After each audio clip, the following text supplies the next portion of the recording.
ஆண்டவராகிய இயேசு கிறிஸ்துவின் இனிதான நாமத்தினால் இந்த காலை நேரத்தில் எனக்கு அன்பானது என்னுடைய பிள்ளைகளே, உங்கள் ஒவ்வொருவரையும் அன்போடு கூட வாழ்த்தி ஆசிர்வதிக்கின்றேன். எனக்கு அன்பானது என்னுடைய பிள்ளைகளே, இந்த நாள் எப்படி இருக்கும் என்று சொல்லி எண்ணிக்கொண்டு இருக்கிறீர்களா? இவ்வளோ பெரிய தேவைகளுக்கு மத்தியில், இவ்வளோ பெரிய பிரச்சனைகளுக்கு மத்தியில் நின்று கொண்டு இருக்கிறேனே, இந்த நாளை எப்படி தாண்டி செல்லப் போகிறேன் என்று சொல்லி ஒரு விதமான கலக்கம் இருதயத்தை தாக்கி கொண்டு இருக்கிறதா? அன்பு சகோதரனே, அன்பு சகோதரியே, சர்வ வல்லமையுள்ள தேவனை நம்பியிருக்கிற நீங்கள் சாதாரணமானவர்கள் அல்ல.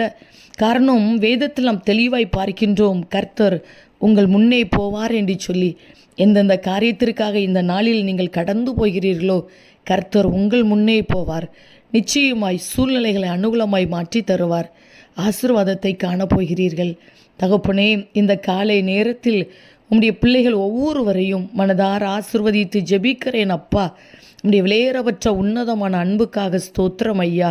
கர்த்தர் உங்கள் முன்னே போவார் என்று சொன்ன நம்முடைய வார்த்தையின்படி இதோ இந்த நாளில் சகல காரியத்திலும் உம்முடைய பிள்ளைகளுக்கு முன்பாக சென்று கர்த்தர் உம்முடைய பிள்ளைகளை ஆசிர்வதிக்கிறீர். அதற்காக உமக்கு கோடி ஸ்தோத்திரம். பிரயாணங்கள் ஆசீர்வாதமாய் பாதுகாப்பாக இருக்கட்டும் அப்பா.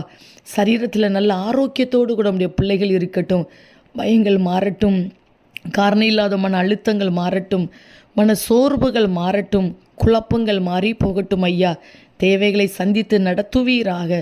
படிக்கிற பிள்ளைகளை ஆசீர்வதிங்கப்பா. ஞானத்தையும் பாதுகாப்பையும் கொடுங்க. சரீர ஆரோக்கியத்தை கொடுங்கப்பா. வேலை செய்கிற பிள்ளைகளை ஆசீர்வதிங்க. தொழில் செய்கிற பிள்ளைகளை ஆசீர்வதிங்க. மேன்மைப்படுத்துங்கப்பா.